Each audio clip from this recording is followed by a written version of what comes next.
Bon, je crois qu'on va démarrer, il est 10h30. Merci non, on ne peut pas commencer sans elle. Voilà, merci. Bonjour. Bonjour à une de nos plus anciennes clientes et contributrices d'ailleurs. Le module DSI avait été initié, développé pour la NRT. Voilà, petit clin d'œil.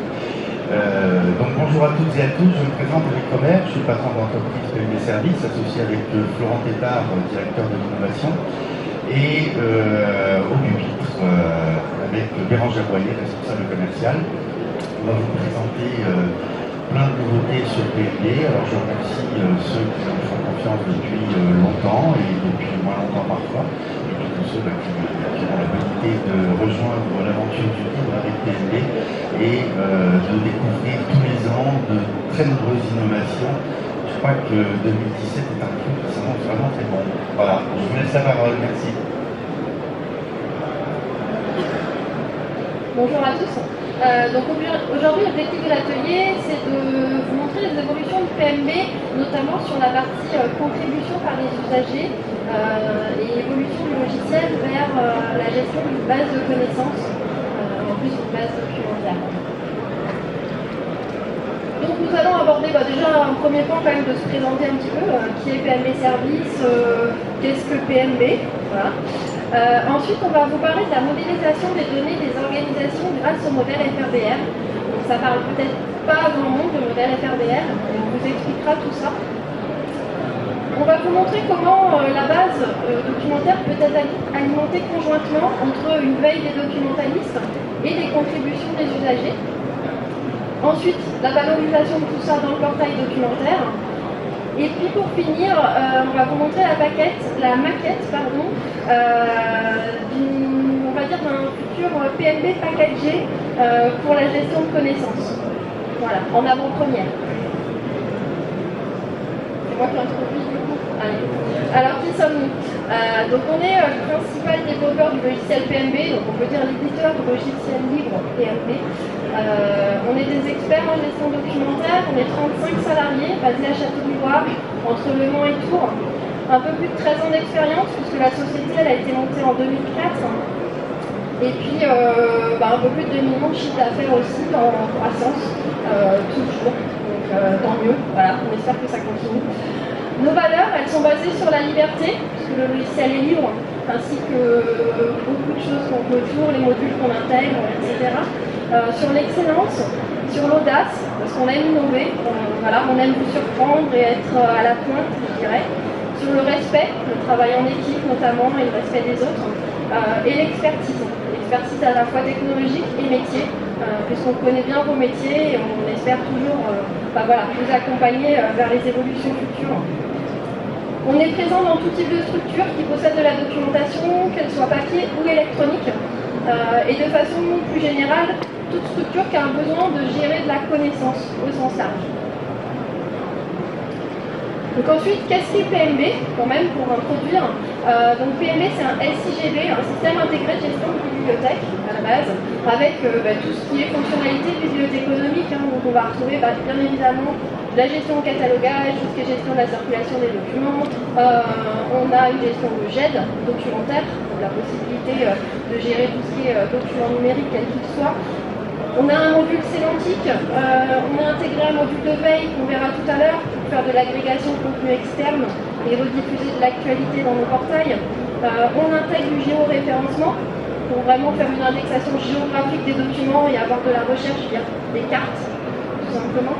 On va proposer du couche d'information via des modules comme la DSI, diffusion sélective de l'information, via des flux RSS ou autres. Et puis la finalité, c'est le portail documentaire à l'image de la structure, complètement personnalisé pour pouvoir intégrer à la fois vos contenus éditoriaux, vos actualités, et puis votre fond, et le mettre en valeur, mettre en relation tout ça, ce qu'on verra tout à l'heure. Donc pour ça, on a un développement soutenu du logiciel, on a 10 développeurs en veille continue sur les mutations du métier et sur les technologies du moment pour faire évoluer le logiciel vraiment dans le bon sens, je dirais, et puis même être un peu en avance sur les évolutions qui arrivent dans les métiers. Donc on va commencer par vous présenter un petit peu le modèle FRBR qui va vraiment nous permettre de structurer l'information documentaire au sein d'une organisation. Donc Florent va vous expliquer tout ça et puis on va vous montrer des schémas, voilà, des exemples de modélisation qu'on a pu faire notamment au Conseil départemental de Loire-Atlantique. On verra des schémas un peu plus concrets de ce que je vais vous présenter là. Alors je vais essayer de faire plus court que l'année dernière. Le sujet. En gros, l'idée du FRBR, on part d'une idée simple, c'est qu'avant on traitait beaucoup des éditions, que ce soit des éditions périodiques, des éditions simples. Et puis évidemment, depuis quelques années déjà, les supports se multiplient à l'infini, notamment. Bon, si je prends le cas des textes juridiques, avant on avait la publication, on avait éventuellement le récap dans un livre de droit qui synthétisait l'ensemble des lois sur un sujet. Et puis maintenant, on a le PDF en ligne sur Légifrance, on l'a aussi sur le site de la Cour européenne de justice, et ainsi de suite. On en a dans tous les points, dans des formats complètement différents. Donc en fait, l'idée du modèle FRBR, ça va être d'essayer de créer des liens entre toutes ces éditions et toutes ces versions, surtout, pour que quand vous trouvez un élément, vous puissiez voir tout ce qui est en rapport avec ça. Alors, ça s'élargit encore un petit peu plus. On a beaucoup la notion de version qui apparaît.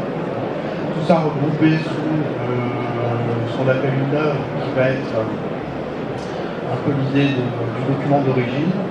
Le document peut avoir plusieurs versions. Par exemple, une loi va avoir une version amendée, la version originale, et puis ensuite la version d'édition en 2014 et réamendée en 2007, pourquoi pas.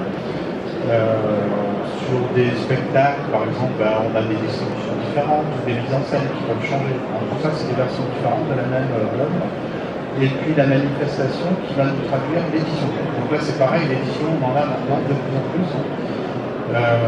Si on prend simplement une conférence comme aujourd'hui, on va en avoir 3 versions vidéo, une en 360 degrés qui est là, une enregistrée qui va être sur YouTube, et puis une version peut-être transcrite papier en PDF et ainsi de suite.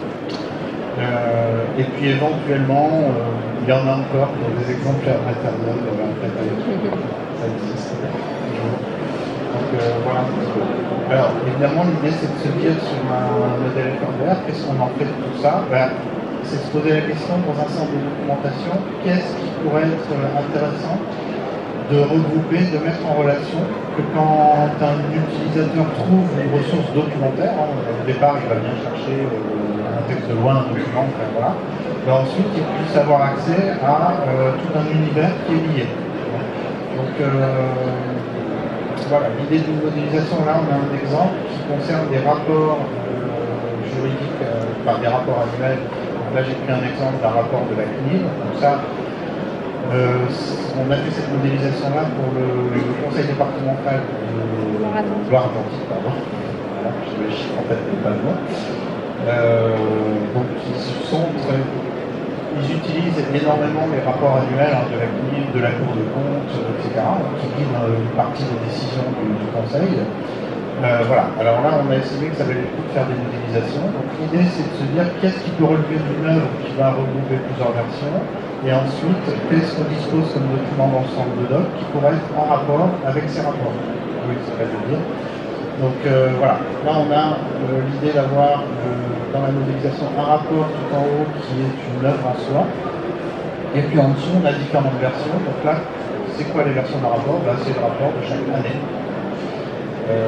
Et puis vous voyez qu'en haut, entre le rapport et on a un lien vers autre chose qui est le texte réglementaire. Donc on va voir ici. Le rapport de la CNIL, c'est l'application directe d'une loi sur la loi informatique et liberté. Donc on va faire un lien entre ces deux œuvres, ce qui fait que quand la personne va naviguer dans le catalogue, en fait il va retrouver la loi qui est à l'origine de ce rapport.